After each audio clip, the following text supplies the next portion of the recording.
Welcome to Coffee with the Sarlos. We are your hosts of the show, Karen and Kelly Sarlo. Whether you're struggling with grief or you just need answers, we connect you with spirit to find relief, clarity, and direction in life. We can help you move forward.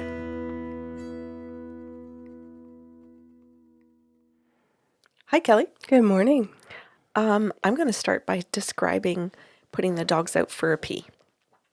That's how I'm going to start this podcast. Oh, okay. I was in the art room, which is also now my workspace, and I went to let Parker and Winston out to have a pee early in the morning. I was going to say around 7:30. And just as I opened the door to let them out, I hear Elvis Presley singing. And I know Elvis's voice. This was your Aunt Faye's favorite singer. Like, I totally know him. So I can hear him singing, and I don't mean on a radio. I don't mean on any of the devices. I just mean with the intuitive gifts, I can hear Elvis singing. And I have got to say that was really lovely. And then I turned just as I was putting them, hooking them up to let them out because they go on a chain or on a leash because we don't have a fenced yard. Out of the corner of my eye, in the room, I can see, in spirit, 3 women sitting at a table together with this Elvis music playing. And I can smell cigarette smoke. Then as I'm putting Winston out, it changes and I can smell marijuana. I turn around and I can see that they're drinking. And I remembered wondering, what the heck are they drinking in case I need to know? Then I could smell coffee. And I looked back at the table, and that time when I looked at the table, it came more into my view was a board game. And I thought, okay, I think I need to remember this. So I put Parker out. He came back in. All of those things happened. And then I thought, I wonder what client this is going to be today. Now, I want to say something. That could very well work out where it is a client, and sometimes it just doesn't. And I think it's really important for people listening, whether you're a brand new person that's wanting to practice your intuition, one that's considering starting, one that you've been doing it beautifully your whole life. I just know that after 15 years of using these abilities to actually work and create a living from it, that there are plenty of times where it does not get placed. And that you can get things clear as can be, and you never get the validation that it actually belongs to anybody. And so you just see it, hear it, smell it, you get all these messages, and you really don't ever know what's going on. And I think it's good for me to say that, because people are listening to the show and hearing, oh my gosh, I've been doing it for 15 years professionally and shit like that still happens. Yes, it does. And is it frustrating? I find it frustrating, but maybe some other people will say, no, I just enjoy it and I let it go. I don't worry about it. And I think it's just good to bring up so that people can understand that. Now, moving on into the day, it did get placed. So a woman had booked a session by Zoom, and let's call her Lydia. And I'm making that name up for anybody listening to the show for the first time because we never divulge people's names. There's always privacy with your sessions. So Lydia says to me at the beginning of the session, I really want medium, and I want to ask you if you have anything for me, or if I'm supposed to give you one at a time who I want. And I could hear Elvis singing. And I said, Lydia, before we start medium, because typically I always say to clients, you have to tell me who you want because it's easier to get a particular person and connect to them than just to go, I'll say fishing. But this time I could hear Elvis, and I thought, I need to find out if it's for her. So I said to her, when I was putting the dogs out this morning, and I started to tell her this, and I said, this is how this goes, because I think it's good that you hear this is how we live our lives. And I could hear Elvis. And I said, is there any significance to Elvis for you? And she goes, no, I don't see that at all. I don't get that. And I thought, oh, okay. And then I heard from the spirit world, no, continue, keep telling her this. And I thought, huh? Why would I keep telling her this if there's no connection to Elvis? And they said, no, there's a connection to Elvis. Just keep telling her about the 3 women at the table. Like this, the board game, the marijuana, the cigarettes, the coffee, like the whole thing. So I did, even though she said no, because the spirit guide said to. So I told her that, and she said, she says, Karen, she says, I'm sorry. My aunt's nickname is Elvis. Oh my gosh. And I'm like, what? And she goes, her nickname's Elvis, like literally. And I said, okay. And I said, and what's with the board game? I said, because they're all sitting around the table dying laughing and having so much fun together. And I said, and I feel like it's got something to do with it, but I don't know because now you're telling me this is her nickname. So am I off? No, she says, my aunt nicknamed Elvis. And she said, I want to speak to her more in a minute. She says, but she would always quiz us about Elvis. So she says, it took me a moment to realize it's not actually a board game. We didn't buy a game called Elvis. She said, my aunt was the game. She was the game. She said it was so fun. She says, we all loved Elvis, but not like her. She was the fanatic. And she knew everything about his personal life, his professional life, like just absolutely everything about his movies, his music, like everything. And she says, and she would always quiz us all the time, no matter what we were doing. Could be Christmas Day. No, it didn't matter. There was always going to be an Elvis quiz. And the funniest part was that she would always come up with new information so that only she had the answers. Because she wanted to prove that she was the best Elvis fan of all. And we all teased her about that. And she says, I'm so sorry. She said, I don't know where my head was at when you asked me if there was any relevance to Elvis. And she goes, and the stupid thing is that she's one of the people I wanted you to channel. She's what's happening to me. And I said, it's okay, Lydia. I think this is common. Where we get so nervous or we focus on one. I said, if you were focused just on one person first. Or a different time in her life, right? Yeah. And I said, because you are hoping for a whole group of women. I've got 3 here. And she said, yes. And she says, could you just go on first? And I said, you call more of the open part. And then I saw one of the women at the table, Kelly, and she had arthritis. You could see like her fingers, and they're thicker and the joints and crooked. And so I said, one of the women is saying that she says that she loves you and she's trying to get attention to give to you. And I just feel overwhelmed with love for you. Has this, like these arthritic hands. Oh, Karen, she says, that's my mom. And I said, and this is why she's taking marijuana. And she goes, yes. She goes, we really convinced my mom. It took us some time. She says, but we really convinced her to try this because we thought it would be able to help her with some pain relief or even some of the anxiety that came because of the arthritis where she couldn't do certain things. She was feeling afraid of aging. She said there was a whole bunch of stuff where it was also anxiety. It wasn't just the pain. So she says, that's correct about the marijuana. And I said, hold on a second. And then Kelly, I turn around and I see these women again sitting in front of me. And 2 of the women, not the woman with the arthritis, so not her mom, the other 2 women are all in black, head to toe. And at first, when I looked at this and tried to see it come in like out of a blur, so to speak, I thought these women were in burqas. Is that the right word? Is that how you pronounce that? Maybe. Pardon me? Maybe. Where they're fully covered in black and their heads are covered and everything. Mm-hmm. And so I thought when I first saw them, that's what it was. Well, I was so glad that I wasn't able to kind of get it out of my mouth as fast as I wanted it to. It took me a pause and I realized, oh my God, that's not what they're wearing. They're nuns. Oh. And it was the first time in my life that I saw the correlation between what nuns wore and still do in some places and these garments or pieces of clothing where women have to wear to cover themselves. Mm-hmm. And the nuns, the two women that were at the table, kind of like they changed it. So at one point you'd see like a white collar, a white thing around, and you could see, okay, these are nuns. This is what this looks like. Then it changed. And I want to point this out for a number of reasons.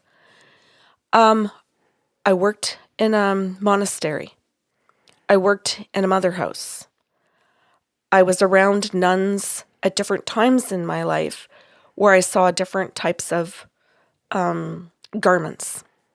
And at the monastery, they wore red. At the the monastery, they wore red. At the nun's residence, at the school I went to, they wore black.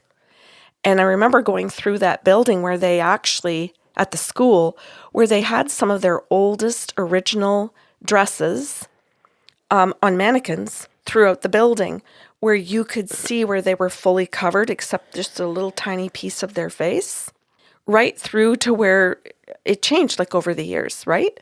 And so I thought, oh, these two women are showing me that they've gone through a transition. So they're old enough that they've lived long enough to do this.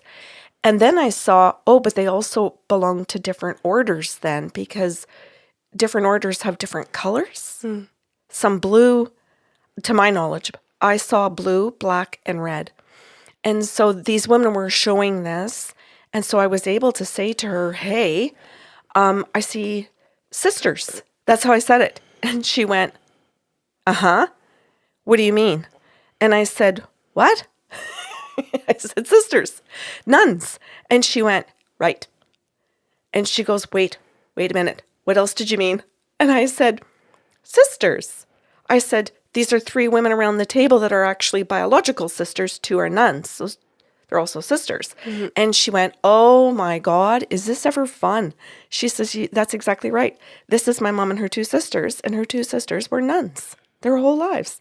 And she says, that was really cool. I'd like to know how in God's name you understood that. Me too. Yeah. And I said, well, part of the way that I understood it is that I saw it. I described it to you. I described the colors they wore. And she said, oh, that's right, you did. And she says, Karen, those are the correct colors. And I said, and I don't even know if other colors exist in different countries. And I said, but these are the ones they showed. And she goes, no, those are the ones I knew them to be. She says, that's good. But how did you also know biological? And I said, that I don't know. I said, that's what I would call inner knowing, as opposed to clairaudience, where you actually see what they're in. And she goes, okay, I'm just curious. She says, continue. So then one of the nuns stands up and says to me, I'm Elvis, which is so funny to hear a nun, a woman looking like a nun, saying, I'm Elvis.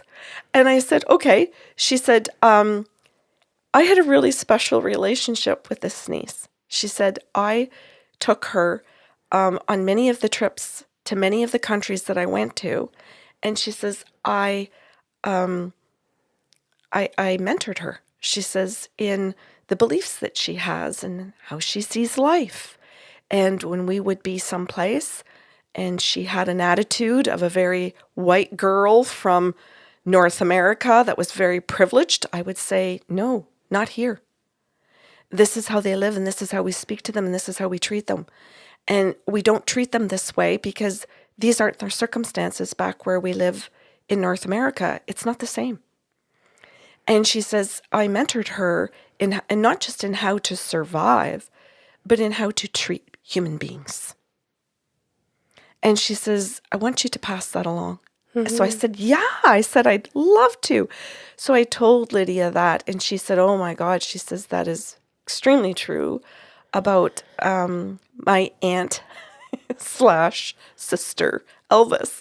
And she says, and I'm saying it that way because sometimes I called her Aunt Elvis, and sometimes I called her Sister Elvis. Cute. Like this. And she says, but truth be known, Karen, all I had to do really was call her Elvis, and nobody else was answering. It was her. And she says, wherever we went, once people heard her name, everybody knew who she was. So then the other sister says to me, can I speak to her, please? And I said, for sure. What do you want to share? Well, she says, I want to share some of the philosophies of this family, some of the beliefs. And I said, I would love that. So I said to Lydia, I need time. I said, I need to be able to listen to your other aunt. She wants to talk about beliefs and philosophies of your family. And these are her messages to you. And she says, Lydia says to me, how? As a psychic, as a medium, how are you ever going to be able to understand philosophies and beliefs? Don't you see things, hear things? Like, don't you smell like how do you get that kind of information? And I said, well, like I said to you earlier, inner knowings. And I said, I also refer to it as downloading a file. And she goes, okay. She goes, you go ahead, and I'm fine. I can be silent and wait. I won't speak until you do. So I listened to, and what I would say, downloaded a file, for lack of a better way of describing it. Do you want to interject? Do you have a way to describe it better, Kelly? Why does it matter? You're getting the information. Oh, I don't know. I just thought in case you did for other people listening. No, it's like, I just don't understand why that's even relevant. Like, if I said to you, hey, guess what I learned? And you're like, well, did you hear it or did you read it? Because based on whichever one you do, I might not believe it. It's like, well, what the fuck does it matter? I took in information. Accurate information. Can I just share it with you? I like your sassy attitude.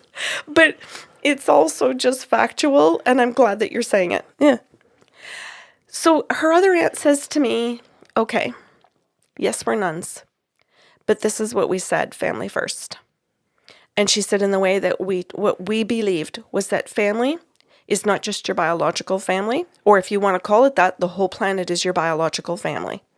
Because we are all connected in some way. Somebody's married to somebody who's got a kid she says everybody is family. And she says in the way that we also saw it in our family is that our animals are family, that nature is our family, that everything on this planet is godly, that everything on this planet, if you want to refer to a god as a being or a spiritual being or whatever you want to call it, she says what we decided was we aren't going to fight over that. And this is what happened in our family. We decided to stop fighting over words. We decided to start using words that brought our family together through the intention of loving and caring for each other. We decided that if somebody was using words that were creating separation, no, we were not going to tolerate it. It was going to be a boundary within our family. And she said, so what we truly did was we decided through our spiritual lives as two nuns that really and honestly, it was all about family. So we did not go and try to find Catholics or Protestants or whatever. She said, we served everyone. And she served, we didn't care what their political, we didn't care what side of an army in a war they were on. A person is a person. And we were looking at every single person. She says, that's how we raised our niece. And she says, so I want you to talk about that because she wants validations that it's us. But she says, it's also just the fabric of who we are and what we value and what just permeates all of our thoughts and all of our actions and choices every single day. And I want to say to her that her mother was not religious. She did not stay in the religion. She became what humans refer to as spiritual. And we looked at that as a time in our lives as three sisters that two of us could walk away from her and shun her because she was leaving our church. Or we could look at it as an opportunity to see inclusiveness in everything and love every person. And that's what we chose. So there is no separation. There's no difference between religious and spiritual. That's our family. Yeah, you intend to find the similarities between each other. Yes. Yeah. So she says, I want her to know that that's this family philosophy because it's the key thing that I could totally talk to her about that would completely represent all three women on the other side and the life that our niece, daughter, is living right now. To validate all of us at the very same time, which I thought was pretty beautiful. So I told Lydia that, and she said, oh my word, Karen. She said, that is very, very true. And that's how I got wanting and loving all of the traveling with my other aunt, Elvis, to go around the world and do the things that we did. And she says, I did it in a slightly different way. I got a job where I could go and do it. And they did it with their order. But she said when it could match up and I could go with them, I went. And she says, this is fabulous. She goes, does the group of women have anything to say to me as a group? So I asked them, and her mom came through and said she meditates every day, but my sisters would say she prays every day. But when we throw all the words in the same pile, doesn't matter which word you mean, we're all doing the same thing. We're all trying to connect to a higher power within ourselves, not externally. There's no higher power that exists outside of us. It exists within us. And that inner power exists in every single human being and every animal and everything on the planet. So when we are praying / meditating, we are trying to reach the inner power that exists in every other thing on this planet.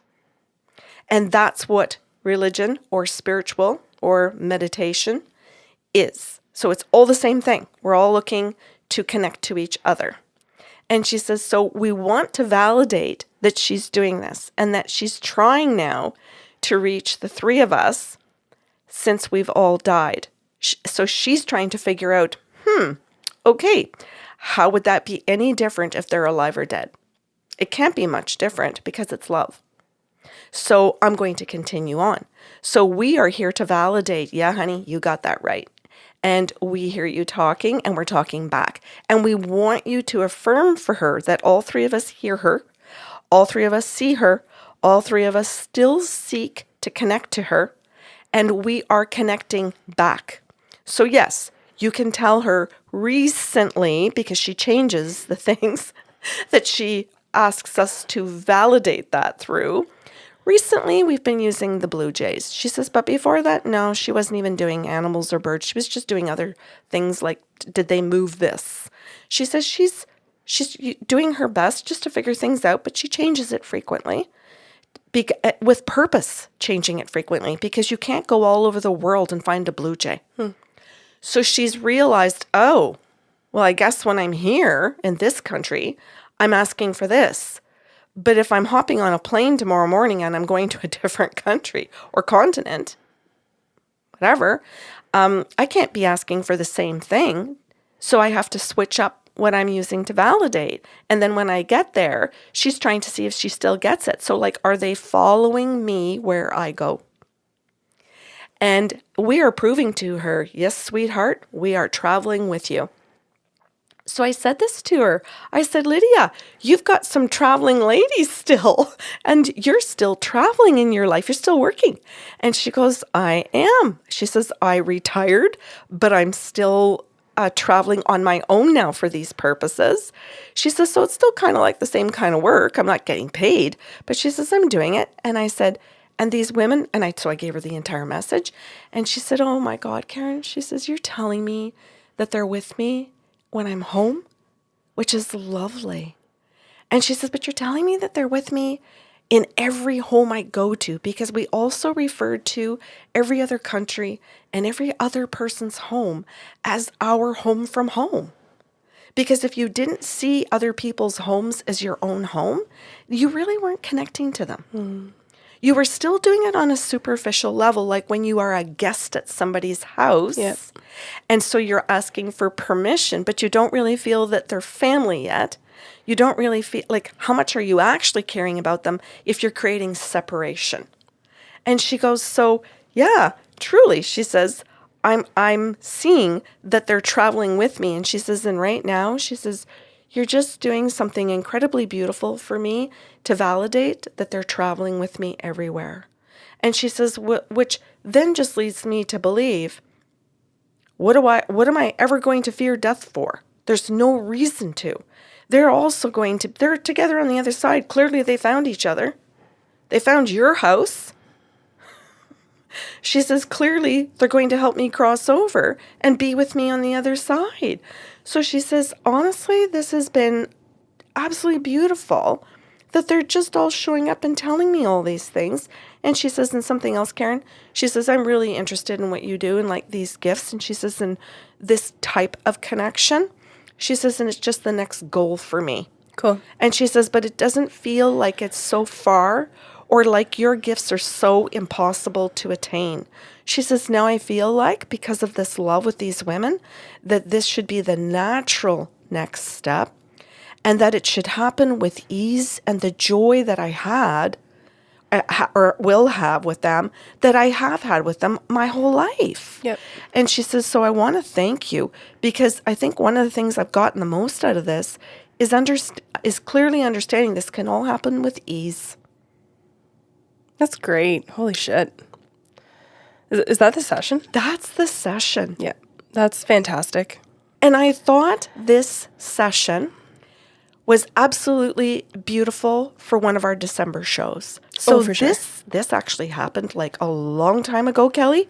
And when I went back to the files to create the December shows, it was way at the bottom. It was one of the ones that must have been sitting there for at least 6 months. Mm.